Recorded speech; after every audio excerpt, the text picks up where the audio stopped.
नमस्कार, आप देख रहे हैं बिग डिबेट और मैं हूं आपके साथ अनन्या चतुर्वेदी और शुरू करेंगे आज के मुद्दे का। जी हां, बात होगी आज ग्लोबल इन्वेस्टर समिट को लेकर, जिसको लेकर प्रदेश में कई सारी उम्मीदें अब इन निवेश को लेकर लगाई जा रही हैं। बता दें आपको, भोपाल में आगामी ग्लोबल इन्वेस्टर समिट की तैयारियां जोरों पर हैं और सरकार समिट के माध्यम से प्रदेश में निवेश आकर्षित करने की उम्मीद जता रही है, जबकि कांग्रेस ने जीआईएस के वादों और दावों पर सवाल उठा दिए हैं। पीसीसी चीफ जीतू पटवारी और साथ ही नेता प्रतिपक्ष उमंग सिंघार ने आरोप लगाया कि सरकार निवेशकों को उचित सहयोग नहीं देती है। वहीं मुख्यमंत्री डॉक्टर मोहन यादव ने राज्य की औद्योगिक नीतियों को सुधारने और साथ ही निवेशकों को बेहतर सुविधाएं देने का भरोसा दिलाया है। जीआईएस में प्रधानमंत्री नरेंद्र मोदी शामिल होने वाले हैं, जिसको लेकर तैयारियां जोरों पर हैं। अब कैसा है जीआईएस का ये पूरा कार्यक्रम और साथ ही क्या कुछ किसने कहा, बताते हैं आपको इस खास रिपोर्ट में।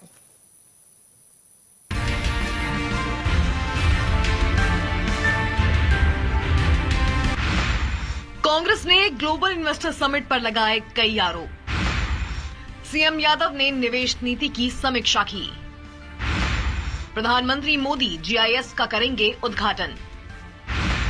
बीजेपी ने कांग्रेस के आरोपों का किया पलटवार। भोपाल में आगामी ग्लोबल इन्वेस्टर समिट जीआईएस की तैयारियां जोरों पर हैं और शहर को दुल्हन की तरह सजाया जा रहा है। सरकार इस समिट से अधिक निवेश आकर्षित करने की उम्मीद जता रही है।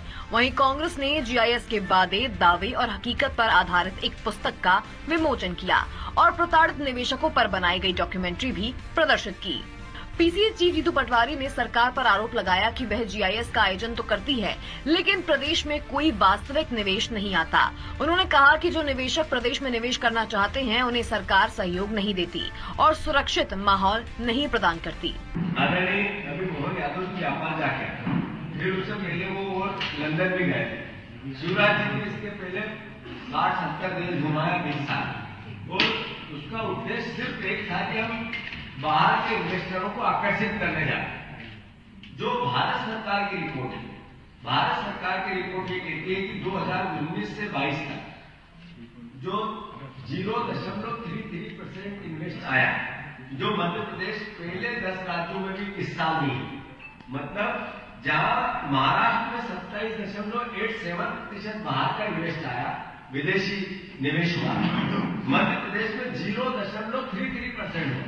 यानी हम जब बार बार कह रहे थे कि ये विदेशी टूरिज्म पे जाते हैं, वो सिद्ध हुआ। शिवराज जी का जो बार बार विदेश जाना था, वो केवल प्रदेश पे कर्ज बढ़ रहा, वो ये इससे एहसास होता है। 2022, 23, 24 और 24-25 इस विदेशी निवेश को लेकर जब मोहन यादव भी घूम के आए हैं, इन्होंने जीरो, नाम ही नहीं है, विदेशी निवेश ही नहीं आया मध्य प्रदेश में। मतलब पिछले 5 पंचवर्षीय योजना में कोई विदेशी निवेश मध्य प्रदेश में नहीं आया। ये भारत सरकार के आंकड़े हैं, हमारे नहीं। नेता प्रतिपक्ष उमंग सिंघार ने बताया कि मध्य प्रदेश में कई ऐसे क्षेत्र हैं जहां उद्योग स्थापित किए जा सकते हैं, लेकिन सरकार का ध्यान उन पर नहीं है। उन्होंने कहा कि सरकार को इन क्षेत्रों पर ध्यान देना चाहिए और निवेशकों को प्रोत्साहित करना चाहिए। प्रदेश में जब भी कोई उद्योग आता है तो उद्योगपति चाहता है कि सबसे पहले मेरे यहाँ सड़क बने, जमीन मिले, सरकार 1 रुपए में देती है, लीज पे देती है, फ्री ऑफ कॉस्ट देती है कि आएगा। अभी माननीय ने बताया कि प्रदेश में उद्योग आए, हम स्वागत करते हैं। आपको सड़क दी, आपको पानी दी, बिजली दी, जमीन दी, क्या प्रदेश के युवाओं को नौकरी मिली? ये मुख्यमंत्री जी बताए। और ये जो ग्लोबल इन्वेस्टर मीट हो रही है, इसमें स्पष्ट पॉलिसी होना चाहिए कि उद्योग के साथ प्रदेश के युवाओं को 60-70%, 80% लिए जाएंगे। इस पर स्पष्ट होना। मैं जेके सीमेंट गया था, घटना हुई आपके पन्ना जिले की, सब बाहर के लोग, पीतमपुर में अधिकतर बाहर के लोग। ठीक है, हिंदुस्तान है, उनका स्वागत करते, लेकिन यहां के युवाओं के लिए क्या है? इस बारे में मुख्यमंत्री जी मौन, भारतीय जनता पार्टी मौन। युवाओं के प्रदेश के वोट लेना चाहती है, लेकिन प्रदेश के युवाओं को रोजगार नहीं देना चाहती। इस पे भी स्पष्ट इनकी नीति आना चाहिए, मेरा सोचना है। वो मैं सोचता हूं कि मध्य प्रदेश ग्रामीण, किसान, दलित, आदिवासी, जो निम्न वर्ग है, जो गरीब है, उनके हिसाब से पॉलिसी बनना चाहिए। इस बीच जीआईएस की तैयारियों के मद्देनजर शहर में विभिन्न कार्यक्रमों और साथ ही आयोजनों की योजनाएं बनाई जा रही हैं। सरकार का उद्देश्य समिट के माध्यम से प्रदेश की आर्थिक स्थिति को सुदृढ़ करना और रोजगार के अवसर बढ़ाना है। हालांकि कांग्रेस के नेताओं के आरोपों के बाद ये सवाल उठता है कि क्या सरकार अपने वादों को पूरा कर पाएगी और प्रदेश में वास्तविक निवेश आकर्षित कर सकेगी। समिट के बाद ही स्पष्ट होगा कि सरकार की योजनाएं कितनी सफल रही और प्रदेश की आर्थिक स्थिति में कितना सुधार हुआ है। इस बीच मुख्यमंत्री डॉक्टर मोहन यादव ने जीआईएस की तैयारियों की विस्तार से समीक्षा की और अधिकारियों को निर्देश दिए कि निवेशकों को सहज आकर्षित करने के लिए राज्य की सभी निवेशक हितैषी औद्योगिक नीतियों और साथ ही अधोसंरचनाओं को प्रभावी ढंग से प्रस्तुत किया जाए। उन्होंने कहा, मध्य प्रदेश को इंडस्ट्री फ्रेंडली स्टेट बनाने के लिए निवेशकों को वांछित सभी जरूरी सहायता एवं सुविधाएं मुहैया कराई जाएं। प्रधानमंत्री नरेंद्र मोदी 24 फरवरी को जीआईएस में शामिल होंगे और मध्य प्रदेश की विभिन्न औद्योगिक नीतियों का शुभारंभ करेंगे। ये समिट प्रदेश के लिए एक महत्वपूर्ण अवसर है जो निवेश और विकास की दिशा में मील का पत्थर साबित हो सकता है। वहीं बीजेपी ने भी कांग्रेस के बयानों का विरोध कर पलटवार किया। बीजेपी प्रवक्ता दुर्गेश केशवानी ने कहा कि कांग्रेस सिर्फ आरोप लगाती है। कांग्रेस की सरकार में कितने उद्योग लगे ये सबने देखा है कि किस तरह से तबादला उद्योग चलाया जा रहा था। देखिए, global investor summit Madhya Pradesh के इतिहास में मील का पत्थर साबित होगी और विश्व के लोकप्रिय नेता प्रधानमंत्री श्री नरेंद्र भाई मोदी जी इसका उद्घाटन करने वाले हैं। कांग्रेस आरोप और आलोचनाएं करके ही राजनीति करना चाहती है। आज जीतू पटवारी जी ने कई आरोप लगाने के काम किए। जीतू पटवारी जी जब मध्य प्रदेश में एक उद्योगपति मुख्यमंत्री बना था कमलनाथ जी के रूप में, तब प्रदेश की जनता को ऐसा लगा था कि यहाँ पे उद्योगों के जाल बिछ जाएंगे, पर आपने तबादलों को उद्योग बनाने का काम कर दिया और अब आरोप लगाने का काम करें। उस मंत्रिमंडल में आप हमेशा अपनी बातों में कहते थे कि कमलनाथ जी ने आपके लिए देसी विदेशी की व्यवस्था की। आप सब इन्हीं चीजों में लगे रहे, पर इसके विपरीत हमारे मुख्यमंत्री डॉक्टर मोहन यादव जी सतत प्रयास कर रहे हैं, सतत मॉनिटरिंग कर रहे हैं, सतत इन्वेस्टर समिट के माध्यम से प्रत्येक उद्योगपति से 1-to-1 चर्चा करके वो मध्य प्रदेश को टॉप 3 राज्यों में लेके आने के लिए काम कर रहे हैं। माननीय मोदी जी के मंशा के अनुरूप मध्य प्रदेश टॉप 3 राज्यों में आए, उसके लिए हम काम कर रहे हैं। और जो ये ग्लोबल इन्वेस्टर समिट भोपाल में हो रहा है, ये मध्य प्रदेश के इतिहास में स्वर्णिम अक्षरों में लिखे जाने वाला समिट है। इससे निश्चित रूप से विकसित भारत, विकसित मध्य प्रदेश की जो परिकल्पना है हमारे माननीय मोदी जी की, डॉक्टर मोहन यादव जी की, वो साकार रूप लेने वाली है। तो कुल मिलाकर जीआईएस से पहले जहां सरकार इसकी तैयारियों में व्यस्त है, तो वहीं दूसरी ओर कांग्रेस लगातार सरकार पर सवाल उठा रही है। लेकिन जीआईएस के बाद कितना निवेश प्रदेश में आता है, ये भी देखने वाली बात होगी, क्योंकि पीएम नरेंद्र मोदी और सीएम डॉक्टर मोहन यादव का विजन है कि मध्य प्रदेश में डेवलपमेंट बढ़े और इंडस्ट्री स्थापित हो। कई उम्मीदें, कई अवसर, लेकिन सफर की शुरुआत आरोपों के साथ। Desk report, DNN.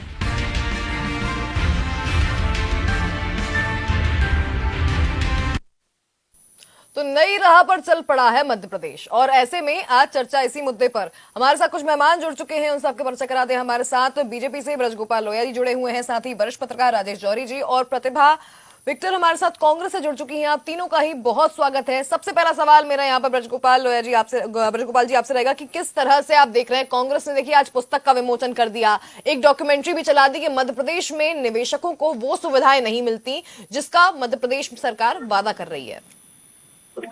इस वास्तविकता को समझने का प्रयत्न कीजिए कि आज किस तरह से कांग्रेस पार्टी ने, जब 3 दिन बाद मध्य प्रदेश में ग्लोबल इन्वेस्टर समिट होना है, तो इस तरह का ऐसा कुकृत्य किया है कि जिससे मध्य प्रदेश में निवेशक आकर्षित ना हो, मध्य प्रदेश ना आए, मध्य प्रदेश की संभावनाओं पर आप ब्रेक लगा रहे हैं। देखिए, राजनीति में आप बिल्कुल निश्चित प्रश्न चिन्ह उठा सकते हैं, आलोचना कर सकते हैं, उस आलोचना का स्वागत है, मगर आलोचना कब करिएगा? जब इन्वेस्टर समिट समाप्त हो जाए तब, या जब आपके घर अतिथि आ रहे हैं तब आप कहें कि नहीं आप उस शादी में मत जाइए, वहां तो भोजन भी नहीं बचा है, वहां तो बैठने की व्यवस्था भी नहीं है। ये कुकर्म करने का काम आज कांग्रेस पार्टी ने किया है। इसकी जितनी निंदा की जाए उतनी कम है। अब बात करता हूं मध्य प्रदेश के औद्योगिक विकास की। जो मध्य प्रदेश आज जहां दिखाई दे रहा है, क्या 20 वर्ष पूर्व भारतीय जनता पार्टी की सरकारों के पूर्व यहां था? क्या इस प्रदेश में सड़कें थी? क्या बिजली थी? क्या पानी था उद्योगों के लिए? हूटर बजाकर शाम को 7 बजे बाजार बंद करवा दिया जाता था। उद्योगों को तो बिजली देते कहां से? परंतु ये पीड़ा क्यों जन्म ली? ये पीड़ा इसलिए जन्म ली कि मध्य प्रदेश में जब इन्वेस्टर समिट हुआ तो उसके पहले पंजीयन को हमें पूर्व से रोकना पड़ा। 32,000 लोगों से ज्यादा लोगों ने पंजीयन करा लिया। और जब कांग्रेस को लगा कि नहीं, पूरी देश और दुनिया के लोग मध्य प्रदेश की तरफ आकर्षित हैं, तो कांग्रेस पार्टी ने ये चक्रव्यूह रचना शुरू किया कि कैसे लोग उससे दूर हों। मैं फिर से कहता हूं, मध्य प्रदेश स्वर्णिम रास्ते पर निकल चुका है। भारतीय जनता पार्टी की सरकारों की नीतियां और डॉक्टर मोहन यादव जी के प्रयास इस सपने को तो साकार होने ब्रजगोपाल से लोया नहीं जी, रोक सकते हैं। अब सरकार ने क्या मंशा रखी थी विपक्ष से कि आरोप लगेंगे या सहयोग मिलेगा? नहीं, मैं तो फिर से देखिए, मैं तो एक बात और कहता हूं कि यदि आप उस समय पर सहयोग नहीं कर सकते तो कम से कम आलोचना तो मत करिए। चलिए, और आलोचना भी कब कर रहे हैं, कहां कर रहे हैं, कैसे कर रहे हैं। एक बात मैं फिर से कहता हूं, कांग्रेस पार्टी ये बताए ना कि उसके जमाने में क्यों मध्य प्रदेश में 2900 मेगावाट बिजली थी, आज 18,000 है। तब मध्य प्रदेश में 90,000 किलोमीटर टूटी फूटी सड़कें थी, आज 5,12,000 किलोमीटर शानदार सड़कों का नेटवर्क है। देखिएगा कौन ये कभी उद्योग कैसे लाते। परंतु ठीक है, मध्य प्रदेश निकल चुका है। मैं फिर से कहता हूं, इनकी इन आलोचनाओं का कोई फर्क नहीं पड़ता है, क्योंकि जो लोग मुझे लगता है इसका MOU से पक्ष साइन भी करते जानना हैं, चाहिए। उनकी प्रतिभा बातों जी पर हमारे कोई साथ विश्वास जुड़ी हुई हैं। प्रतिभा जी क्या कहेंगे? देखिए, जब इन्वेस्टर समिट हो रहा है, देखिए कांग्रेस सरकार में भी हुआ था और अब भी वापस होने जा रहा है, लेकिन ऐसे में कहीं ना कहीं उम्मीद थी कि यहाँ पे सपोर्ट मिलेगा, लेकिन विपक्ष जो है आरोप लगा रहा है। उस बात जैसा कि ब्रजगोपाल लोया जी ने भी कहा कि मेहमानों के आने से पहले ऐसा क्यों? ये तो प्रदेश के हित की बात थी। जी, इसके पहले इसलिए कहा जा रहा है कि जो पिछली 6 समिट हुई है, जो पिछली 6 GIS हुए हैं, तो उसमें देखा गया है कि जमीनी हकीकत जितनी होनी चाहिए उतनी है नहीं। सरकार के पास कोई हिसाब नहीं है। कागजों पर तो दिखाए हैं कमाल, पर जमीन पे सब गोलमाल है। उद्योगपति और जो निवेशक है उनकी मेजबानी की तैयारी की जा रही है, जबकि मध्य प्रदेश सरकार हर माह करीब 5,000 करोड़ रुपए कर्ज लेती है और ग्लोबल इन्वेस्टर समिट के लिए पानी की तरह पैसा बहाया जा रहा है। तो आप हर महीने प्रदेश को चलाने के लिए 5,000 करोड़ रुपए कर्ज ले रहे हैं और यहाँ 2 दिन में जो आप रंग रोगन पे जो करोड़ों रुपए बहा रहे हैं इस समिट के ऊपर पानी की तरह, उसका हिसाब किताब कौन देगा? और जो पिछले 6 समिट हुए हैं उसमें जो आपके पास निवेश प्रस्ताव आए थे उसमें से कितने जमीन पे आए, इसका कोई हिसाब है? हमारे पास सारे समिटों के आंकड़े हैं कि कौन से इस सन में कितने आपके पास निवेश प्रस्ताव और कितने जमीन पर आए, कितने आपने रोजगार का वादा किया और जमीन पे युवाओं को कितने रोजगार मिले। तो आप सरकारी आंकड़ों को देखकर बात कीजिए। कांग्रेस हवा में बात नहीं कर रही। जो जमीनी हकीकत है उस पर आज सवाल उठाए गए हैं कि जो 6 बार हुआ है वैसा अब न हो। अब प्रदेश की जनता को, युवा को, किसान को, ग्रामीणों को, लेकिन प्रतिभा जी टाइमिंग बड़ी महत्वपूर्ण होती है। किसी भी चीज के लिए टाइमिंग बड़ी महत्वपूर्ण होती है। अब देखिए, अब जब ग्लोबल इन्वेस्टर समिट होने वाला है उसके 3 दिन पहले अगर इस तरह की प्रेस कॉन्फ्रेंस होंगी कांग्रेस की तरफ से, तो जाहिर सी बात है कि कहीं ना कहीं इस पर सवाल तो खड़े होंगे। दूसरी ओर जब अगर आपको प्रेस कॉन्फ्रेंस करनी थी, पुस्तक का विमोचन करना था, सरकार का ध्यान इस ओर खींचना था, तो आप समिट के बाद भी कर सकते थे, लेकिन आपने समिट के पहले ही समय क्यों चुना? है ये कि जो हमारे इन्वेस्टर आए थे, चाहे वो विदेश के हो चाहे वो देश के हो, पहले भी कई बड़े बड़े ग्रुप आ चुके हैं जिनको निवेश के लिए आपने जमीन देने के वादे किए थे, परंतु उनको इस तरीके की सुविधा मुहैया कराई। कांग्रेस नहीं चाहती कि निवेश मध्य प्रदेश में आए? कांग्रेस चाहती है। आप केवल निवेशकों के नाम पर निवेशकों का केवल पर्यावरण या उनको भ्रमण के लिए आप मध्य प्रदेश में इनवाइट कर रहे हैं कि आप आइए, घूमिए, देखिए हमारे मध्य प्रदेश को, तो केवल ये इन्विटेशन दे रहे हैं। इसके नाम पर जनता के करोड़ों रुपए खर्च किए जा रहे हैं, परंतु जमीन पर हकीकत नहीं है ना। आप बुला रहे हैं, ऐसा लगता है कि मध्य प्रदेश घूमने का दावा दे रहे हैं, जबकि निवेश के लिए आपकी कोई योजना क्रियान्वयन होती नहीं है जमीन पर। इसलिए कांग्रेस ने आवाज उठाई है। आप उनको बुलाइए, निवेश के प्रस्ताव वो देते हैं तो उसको धरातल पे आप हकीकत में बदलने की कोशिश करिए। चलिए राजेश जौहरी जी, मैं इस चीज को आप समझना चाहूंगी कि ये जब निवेश की बात होती है, विपक्ष पक्ष की बात होती है, तो सत्ता पक्ष जब ग्लोबल इन्वेस्टर समिट को लेकर तैयारियां में जुटा हुआ है, जब 3 दिन बचे हुए हैं, प्रधानमंत्री खुद आ रहे हैं और फॉरेनर्स जो है वो यहाँ पे आने वाले हैं, हमारे विदेशी पर्यटक यहाँ पर आने वाले हैं, निवेशक यहाँ पर आने वाले हैं, उससे 3 दिन पहले कांग्रेस का ये स्टैंड कहाँ स्टैंड लेता है? अनन्या, देखिए, ये जो बहुत हम सबको बड़ा पॉजिटिव रहना चाहिए। किसी भी तरह का कोई समिट होता है, चाहे वो ग्लोबल इन्वेस्टर समिट हो, चाहे रीजनल कॉन्क्लेव हो, और ये देखिए, ये बात सच है कि सारे के सारे प्रपोजल जो उस समय आते हैं वो सारे के सारे धरातल पे नहीं उतरते, इसमें कोई शक नहीं है। ये सिर्फ ये बिल्कुल पक्की सच्चाई है ये। लेकिन अगर ये समझिए 20 से 30% भी जितने प्रपोजल आए हैं वो इंडस्ट्रीज सेटल हो जाती, क्योंकि यहाँ पीथमपुर मंडीदीप में देख ही रहे हैं ना, अपन तो लगातार इतने लंबे समय से देख रहे हैं कि जितने आते हैं उसके कुछ परसेंटेज तो एस्टेब्लिश हो ही जाता है लगातार। अब देखिए, पीथमपुर में पहले किसी जमाने में 1 और 2 सेक्टर था, फिर 3 हुआ, अब 4, 5, 6, 7, अब बदनावर में जो पीएम टेक्सटाइल का जो धार में शुरू होने वाला है उसका काम भी तेजी से चल रहा है। फिर इस तरह से बहुत सारे जो है काम तो लगातार इंडस्ट्रीज आ ही रही है, विदेशी इंडस्ट्रीज भी आ रही है। तो अगर 20 से 30%, 35% भी हो जाता है तो कुछ तो प्रोग्रेस होगी, कुछ हम जहां खड़े हैं उससे 10 कदम आगे तो जाएंगे। एक बात तो ये है। दूसरी बात ये है कि बिना किसी मन में किसी पार्टी के प्रति द्वेष के, ये बात सही है कि ये जो टाइमिंग है ये सही नहीं है।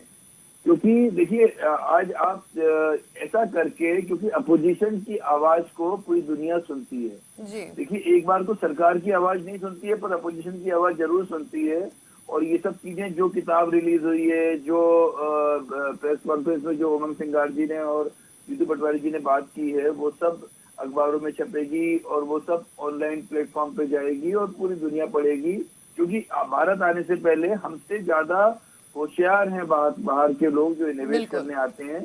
वो लोग हर एस्पेक्ट को, हर एंगल को अच्छे से एनालाइज करते हैं, कहाँ पे कौन क्या बोल रहा है, क्या स्थितियां हैं। तो वो एक नेगेटिव इम्पैक्ट उनके दिमाग में आ सकता है। हो सकता है उनमें से कोई ये भी कह दे कि चलो यार, अगर ऐसी स्थिति है तो नहीं जाए, क्यों अपन अपने 3 दिन बिगाड़े या 4 दिन बिगाड़े। एक बात है।